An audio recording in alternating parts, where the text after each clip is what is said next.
Baik, bismillahirrahmanirrahim. Assalamualaikum warahmatullahi wabarakatuh. Alhamdulillah.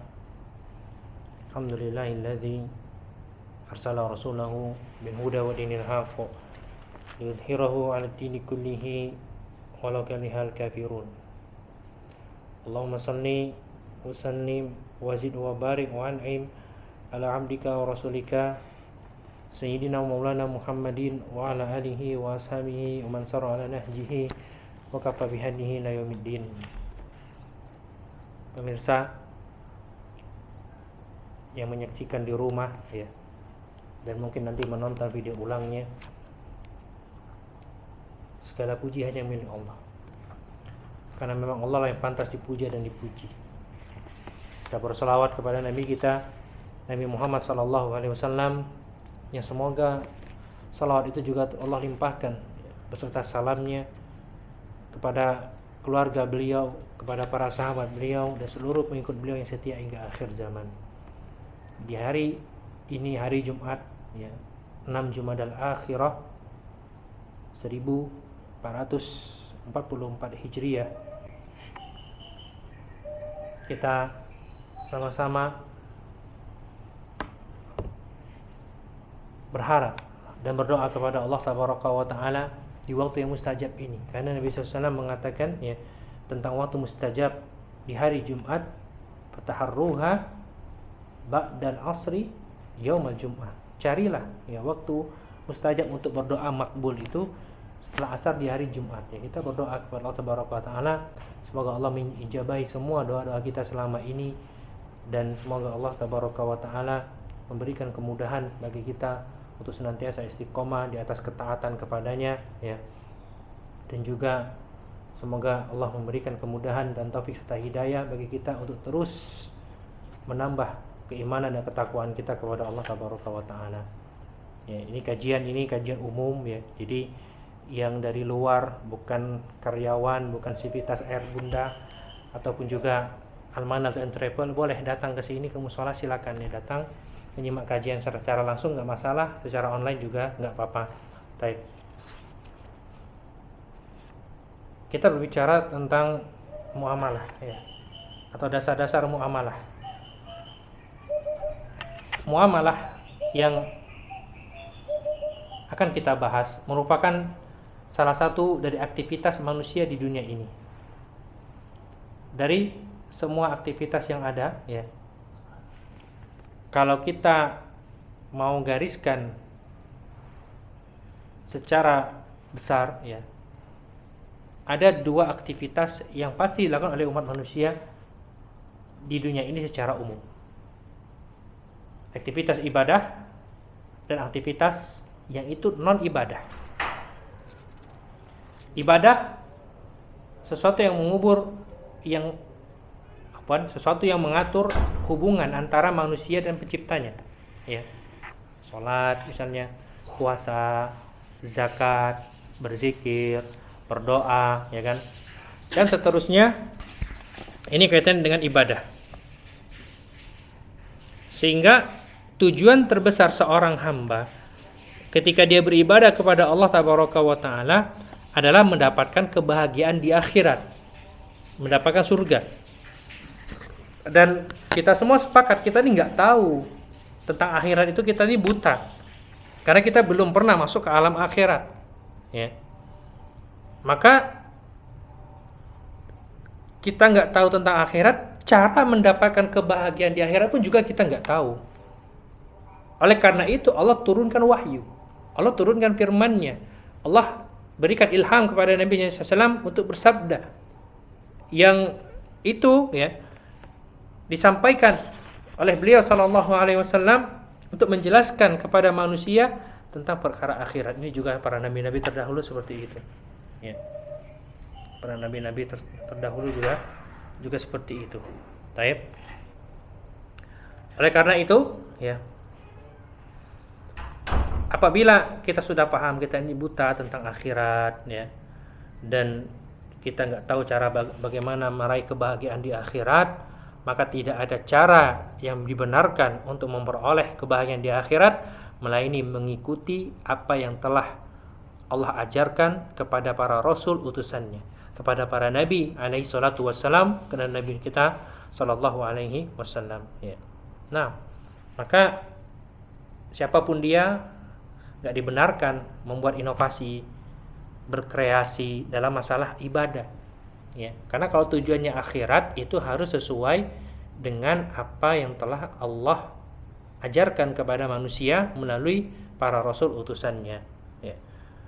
Nah, karena manusia buta akhirat dan buta bagaimana berbahagia di akhirat. Yang prinsip ini Al-Quran sudah mengajarkan, ya. Di antaranya dalam surah Al-A'raf ayat 3, ittabi'u ma unzila ilaikum min rabbikum wa la tattabi'u min dunihi awliya. Ikuti, kata Allah, ikuti wahyu yang diturunkan, ya, dari Tuhanmu, dan janganlah kalian mengikuti wali-wali selain Allah. Maksudnya selain Allah itu tidak bisa jadi aulia kita, ya. Maka ikutilah apa yang telah Allah turunkan. Nabi SAW juga bersabda bahwa siapa yang melakukan ibadah tanpa petunjuk dari beliau SAW maka tidak akan diterima. Man amila amalan laisa alaihi amruna fahuwa raddun. Hadis riwayat Imam Muslim. Amalan apa saja yang dilakukan tanpa ada petunjuk dari baginda Nabi sallallahu alaihi wasallam, maka amalan itu tertolak. Nah, dari sinilah, ya, para ulama memberikan kesimpulan dalam ibadah. Kesimpulannya apa? Hukum asal seseorang itu tidak boleh melakukan ibadah apapun sampai ada ayat atau hadis yang mengajarkannya, ya. Karena kalau kita bicara masalah ibadah, berarti kita bicara perintahnya mana.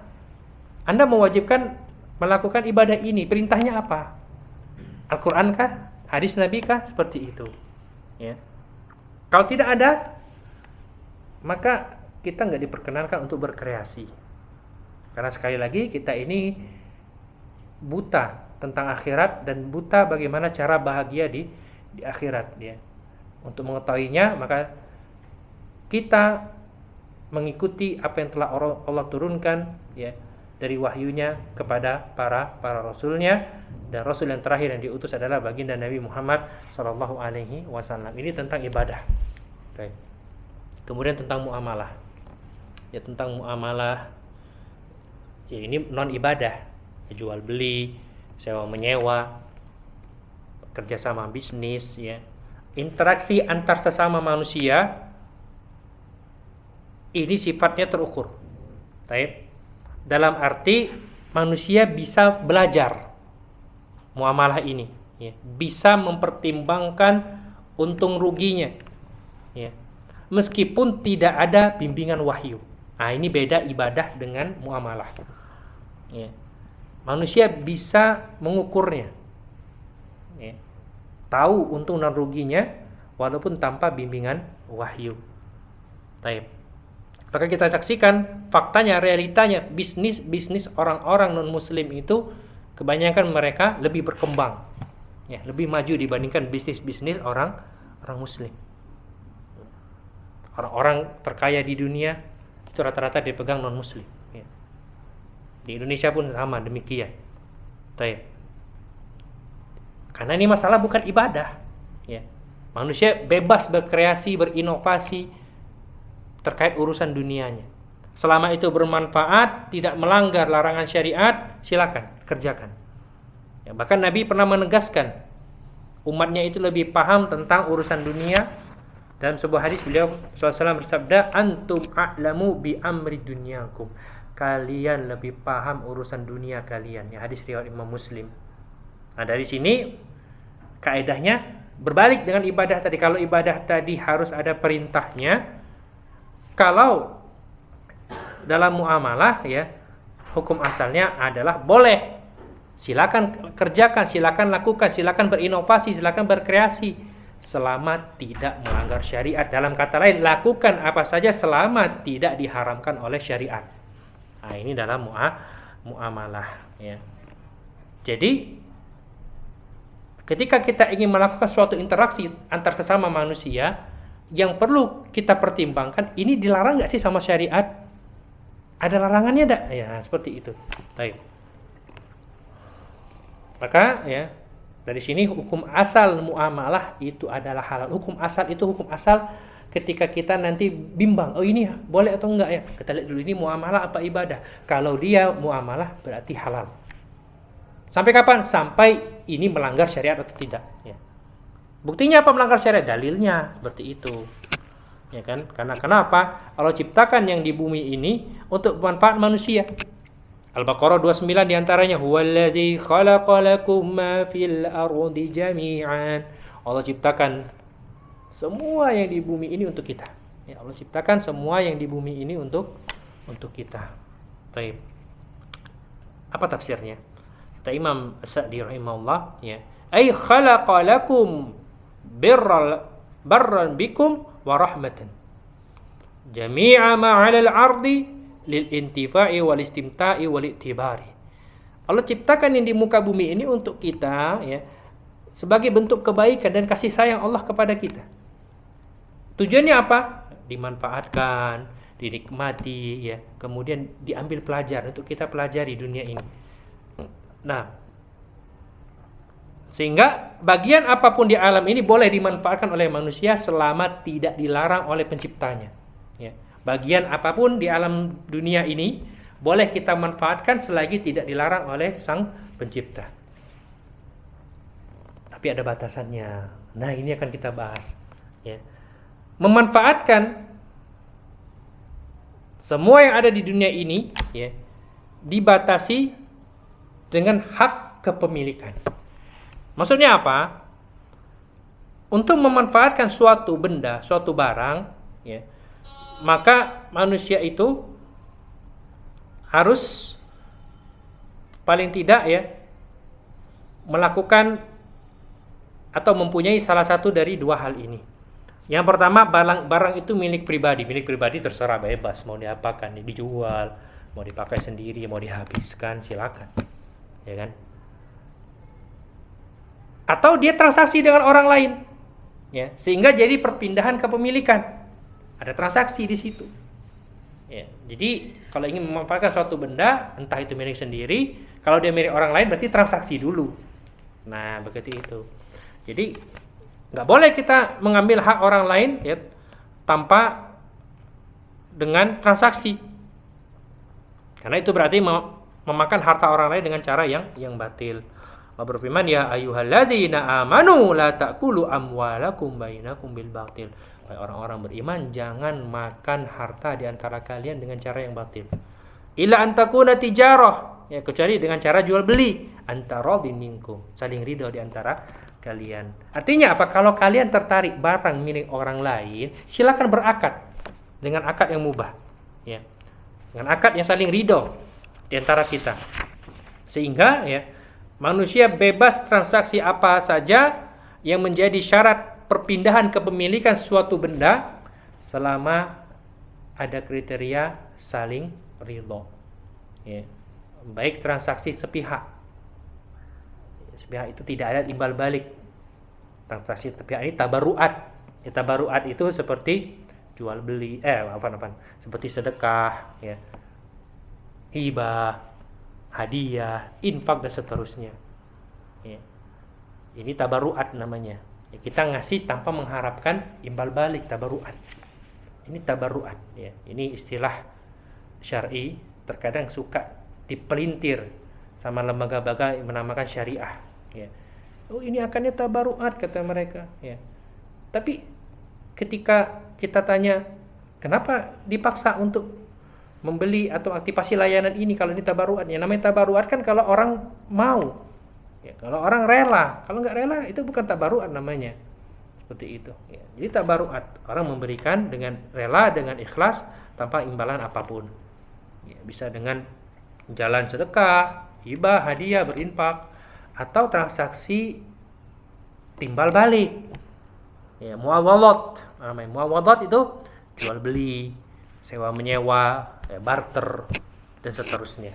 Nah, di sini, ya, hukum asal dalam muamalah itu mubah selagi tidak ada, ya, sebab atau syariat yang melarangnya sehingga transaksi itu menjadi terlarang, ya. Berarti dari sini yang haram itu sedikit sebenarnya ya. Yang haram itu cuma sedikit. Karena kenapa? Selain syariat memberikan kebebasan untuk bertransaksi, ya, tapi ada yang dilarang juga. Ya. Walaupun saling ridho. Nah, yang dilarang ini, sekalipun kita saling ridho, itu tidak akan merubah hukum. Ya. Baik. Contoh riba dan perjudian. Ya kan? Riba mau saling ridho, judi saling ridho, itu tidak akan menyebabkan riba dan judi jadi halal. Catat ini, karena itu sudah haram. Nah, baik. Walaupun saling ridho, itu hukumnya terlarang. Manusia ini terkadang karena keterbatasan logikanya, ya, ditambah lagi dengan sifat dasar manusia itu watuhibbunal mala hubban jamma, tamak terhadap harta. Ya, cinta sama harta itu sangat besar. Sehingga terkadang mereka agak otak-atik dikit yang haram ini. Cak mana lah caranya biar boleh?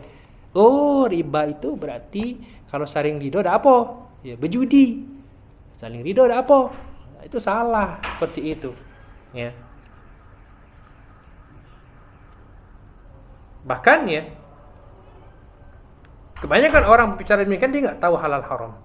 Dia nggak tahu ya mana yang zalim, mana transaksinya mengandung unsur kezaliman. Ya. Contoh, ya, riba ini haram.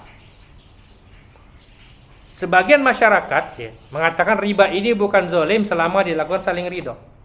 Kenapa beranggapan demikian? Karena keterbatasan tadi, keterbatasan logikanya dalam memahami apa itu zalim sebenarnya. Padahal kalau transaksi riba ini dibiarkan akan timbul kerusakan besar di tengah-tengah masyarakat. Ya. Ada lagi goror, transaksi nggak jelas. Yang zaman sekarang ini dilestarikan, ya, menjamur di perusahaan-perusahaan asuransi. Setiap properti sekitar kita kalau kita mau saksikan jadi objek sasaran asuransi. Sampai atlet pun, ya, kalau pemain bola kakinya di asuransi. Baik. Bagi orang yang melakukannya sah-sah saja, iya. Ya, padahal hakikat transaksi ini itu sendiri adalah maisir, judi. Nah, ya. Kenapa? Untung-untungan ketidakpastian. Ya.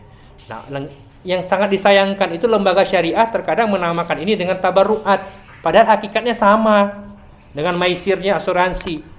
Ya. Ini coba diteliti lagi. Coba kita diskusikan lagi seperti itu. Benar nggak akad kita di lembaga syariah itu tabarruat? Jangan-jangan itu maisir, cuman namanya saja dibuat seolah-olah syar'i, ya kan? Seperti itu. Jadi Allah kasih bimbingan kepada kita untuk menjelaskan mana yang boleh, mana yang tidak boleh. Jadi kasih batasan-batasan. Kalau kita mau perhatikan dari sekian jenis akad muamalah, ya, yang haram itu cuma dikit. Yang haram itu dikit. Ya. Karena kenapa? Hukum asal muamalah tadi mubah. Baik. Sedangkan hukum haram itu pengecualian. Sehingga kalau kita bicara hukum asal ya banyak sekali yang mubah, yang boleh. Hanya pengecualian sedikit itu yang haram. Ya. Nah, jadi sesuatu yang dikecualikan itu biasanya lebih sedikit. Ya. Datang semua murid kecuali Budi. Kan yang nggak datang cuma satu, dikecualikan. Nah, seperti itu. Sama, semua transaksi itu halal kecuali yang dilarang oleh syariat. Yang dilarang syariat juga itu sedikit. Nah, terus ya, untuk transaksi yang haram, Allah telah memberikan gantinya. Transaksi yang tidak boleh, ya, itu ada gantinya yang halal. Contoh riba nih, Allah membolehkan jual beli. Al-Baqarah 275, wa halallahu al-bai'a wa harramar riba. Allah menghalalkan jual beli dan mengharamkan riba. Ya, jadi ganti dari riba itu dengan jual beli. Seperti itu. Ya. Riba dapat keuntungan, jual beli juga dapat keuntungan. Hukumnya beda. Ya. Kemudian pengaruh ke hartanya juga beda. Kalau riba haram, jual beli halal. Jual beli itu kalau jujur, ya, dan apa adanya berkah. Jual belinya riba walaupun saling ridho itu haram hukumnya.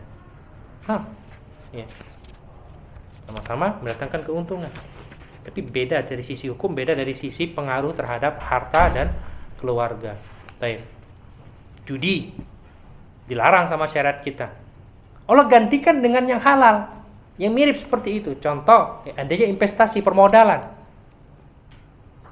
Baik itu dengan syarikah, ya, sama-sama ngeluarin modal, ayo kita usaha ini. Anak ngeluarkan sekian, ya kan? Itu kan memang ada untung-untungan yang nggak pasti, tapi dibolehkan dalam akad syarikah. Ya, karena sama-sama mengeluarkan modal. Ya, siap sama-sama menanggung kerugian. Ya. Investasi. Ya, sama. Ya, bisa untung, bisa enggak. Tapi halal. Ya. Karena kita siap menanggung rugi tadi. Ya, sama-sama menyerahkan uang untuk dikelola. Dan masing-masing ada resiko, namun yang satu keuntungan yang halal dan yang satu lagi keuntungan yang dilarang. Ya, judi dengan investasi tadi kan, ya sama-sama mengeluarkan harta untuk dikelola. Ya. Tapi yang satu halal, yang satu haram. Kok bisa? Nah, itulah tadi yang haram tadi, yang apa yang dilarang oleh syariat. Ya, baik. Kemudian ya, Nabi SAW itu tidak menciptakan skema transaksi. Model transaksi yang dipraktekkan di zaman para sahabat adalah kelanjutan dari skema transaksi yang sudah dikenal oleh masyarakat sejak masa lampau. Artinya apa? Transaksi itu sudah ada sebelum Nabi Muhammad SAW diutus sebagai Nabi. Bahkan bisa jadi sudah ada sebelum beliau dilahirkan. Ya, Nabi tidak pernah menciptakan skema transaksi. Nabi hanya menjelaskan masalah ini halal, ini haram. Ini halal, ini haram. Ya, dalam muamalah. Jadi hanya memberikan batasan saja. Transaksi kalian seperti apa? Oh, ini halal. Seperti apa lagi? Oh, ini haram. Ya. Baik. Kita bisa lihat beberapa kasus transaksi yang terjadi ya di zaman Nabi Shallallahu Alaihi Wasallam. Ya. Contohnya transaksi akad salam. Akad salam ini sudah dilakukan oleh penduduk Madinah sebelum Nabi Sallallahu Alaihi Wasallam tiba di Madinah. Artinya sudah ada sejak zaman jahiliyah, masyarakat Madinah itu biasa melakukan transaksi dengan akad salam, ya, dan tidak dilarang oleh baginda Nabi SAW. Namun Nabi hanya memberikan batasan agar akad salam mereka tidak menabrak batasan syariat. Ya, kata Ibnu Abbas, ya, faqala Rasulullah SAW, man aslafa fi tamrin fal yuslif fi kailin ma'lumin wa wasnin ma'lumin ila ajalin ma'lumin. Barang siapa yang dia melakukan transaksi salam, ya, hendaklah itu takarannya ditentukan, harus jelas. Saya pesan kurma, ya, misalkan untuk bulan depan itu sebanyak 1 kuintal. Baik, ya. Timbangannya jelas, takarannya jelas, ya, waktunya jelas, bulan depan, seperti itu. Ya, dan akad salam ini bayarnya kontan cash di muka seperti itu. Baik. Jadi dikasih batasan sama Nabi SAW agar tidak terjadi goror, ya kan? Dikasih batasan agar tidak melanggar syariat. Ada lagi di zaman Nabi namanya jual beli aroya, ya. Jadi jual beli aroya itu barter, kurma kering yang di tangan, baik, ditukar dengan kurma basah yang masih ditangkai. Jadi kita bawa kurma kering di tangan, ada kurma basah. Nah, itu transaksi aroya. Gitu, ya. Itu dibarter dengan pakai perkiraan. Baik. Ini kalau kita mau hitung-hitung pasti ada unsur riba karena ada selisih. Sebelum Islam datang ke Madinah, transaksi ini biasa dilakukan oleh masyarakat Madinah. Ketika Nabi SAW datang, beliau memberikan keringanan maksimal 5 wasak. Ya. Kata Nabi SAW, ya, Abu Hurairah mengatakan, anna Rasulullah SAW rakhasa fil bayil araya bi kharsiha fi ma duna khamsati ausukin aw fi khamsati ausukin.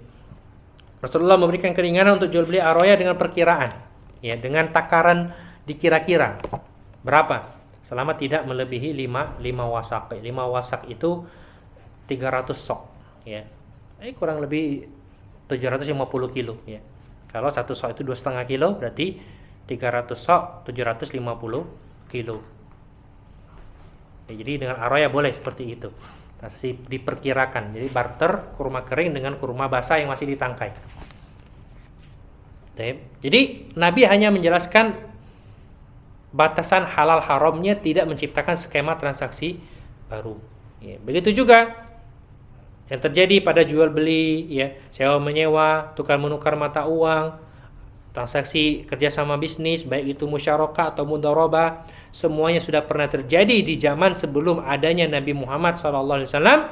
Kaum muslimin hanya melanjutkan transaksi yang sudah ada dan tidak membuat yang baru. Taib. Sementara Nabi Muhammad SAW itu hanya menjelaskan batasannya. Sampai sini halal ya. Kalau nggak kayak ini halal haram ya. Taib. Jadi beda ya. Kalau seseorang melabeli transaksinya sesuai sunnah, muamalah sesuai sunnah. Ya, maksudnya apa? Itu kalau ibadah, tuntunan ibadah, iya sesuai sunnah ya. Umrah sesuai sunnah Nabi misalkan, ya, itu kan ibadah. Tapi kalau muamalah ya, itu agak gimana ya kalau dikatakan sesuai sunnah itu muamalah. Sedangkan Nabi tidak pernah menciptakan skema transaksi. Nabi hanya melanjutkan ya, dan beliau SAW hanya memberikan batasan halal dan haramnya. Nabi tidak pernah mengajarkan skema akad tertentu.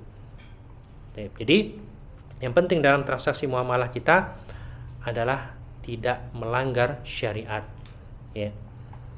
Sehingga sebelum kita bertransaksi, pastikan dulu kira-kira ini ada unsur pelanggaran syariat enggak. Nah, karena kita enggak dituntut transaksi ini pernah dilakukan zaman Nabi, enggak, bukan ya, karena Nabi sendiri tidak menciptakan skema transaksi. Nabi hanya memberikan batasan halal dan haramnya. Baik.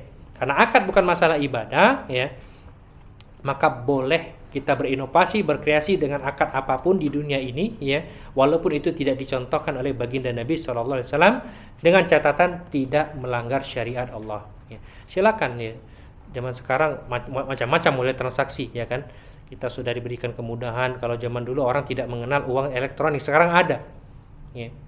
Uang elektronik, ada kartu-kartu yang menyediakan jasa uang elektronik. Sekarang mau belanja, mau misalkan bayar tol, nggak perlu lagi keluar duit cash, pakai duit elektronik ya.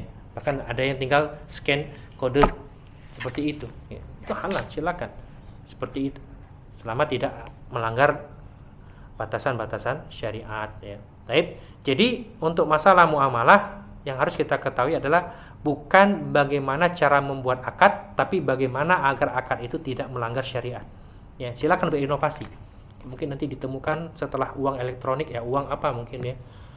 Nah, ya, Allah alam ya. Anda pernah lihat video katanya akan ditanam chip dalam kepala manusia sehingga terkoneksi langsung dengan smartphone-nya. Ini gimana? Allah alam ya. Kemajuan zaman, Allah alam ini apakah bisa dilaksanakan atau tidak. Al-muhim, selama tidak melanggar syariat ya, silakan lakukan urusan dunia kita ya. Yang dilarang adalah melanggar syariat. Nah, Ibnu Taimiyah mengatakan fa'idal muslimina idza ta'aqadu bainahum uqudan lam yakunu ya'lamuna tahrimaha wa tahlilaha fa inal fuqaha jami'an fima a'lamahum yusahihunaha wa idza lam ta'aqadu tahrimaha wa in kana al-aqid hayna idzin lam yakun ya'lamu tahlilaha la bil ijtihad wala bil taqlid. Kaum muslimin ya, ketika mereka melakukan akad, mereka tuh enggak tahu ini halal ataukah haram ya. Dan para ulama semuanya, kata beliau, menurut yang beliau tahu ya, selagi mereka menilai transaksi itu sah ya, dan itu tidak ada pelanggaran syariat, maka akadnya itu sah. Meskipun orang yang bertransaksi jual beli ini enggak tahu hukumnya ya, selama itu tidak melanggar syariat, tidak melakukan yang haram ya. Jadi diperbolehkan kita sebebas-bebasnya dalam bertransaksi di dunia ini. Bahkan ditegaskan oleh beliau, andai semua akad itu harus pakai dalil, maka akan banyak akad yang tidak sah ya, kalau orang ingin tahu dalilnya. Beliau mengatakan, kalau kana itu syari' khas syartan fi sihhatil uqud lam yasihul aqda illa ba'da subuti iznihi kama law hakama al-hakim min ghairi ijtihad fa innahu asimun wa in kana qad sadafal haqq. Jika izin khusus dari syariat atau dalil itu menjadi syarat sahnya suatu akad, maka setiap akad yang dilakukan manusia menjadi tidak sah ya. Karena kenapa? Dia butuh dalil, berarti kan sebagaimana seorang hakimnya kalau dia memutuskan hukum tanpa ijtihad, maka dia berdosa. Meskipun bisa jadi dia sesuai dengan kebenaran. Untuk itu ya, sekali lagi masalah dunia silakan berinovasi dengan membuat akad ya, model-model akad, skema transaksi, model baru silakan selama tidak ada unsur pelanggaran syariat ya. Jadi jika kita skema transaksi ini kira-kira melanggar syariat enggak sih? Ya, kalau kita enggak tahu ini melanggar syariat atau bukan, tanya kepada ahlinya ya. Dan ingat satu hal lagi, satu poin dalam transaksi ya, jangan fokus ke nama, tapi fokus ke hakikat ya. Riba dikatakan bunga tidak akan menjadi harum, dia tetap menjadi haram. Baik, ya. Orang melakukan transaksi goror, judi, ya, maisir, dinamakan dengan tabaruat, itu juga tidak akan merubah hakikat transaksi tersebut. Jadi yang harus kita pahami apa? Hakikat transaksinya bukan namanya, ya. Bukan namanya. Ya, silakan namakan ini bunga, tapi kalau dia riba tetap dikatakan haram. Ya, wallahu a'lam bishawab. Ya, ini bisa disampaikan untuk pembukaan ya.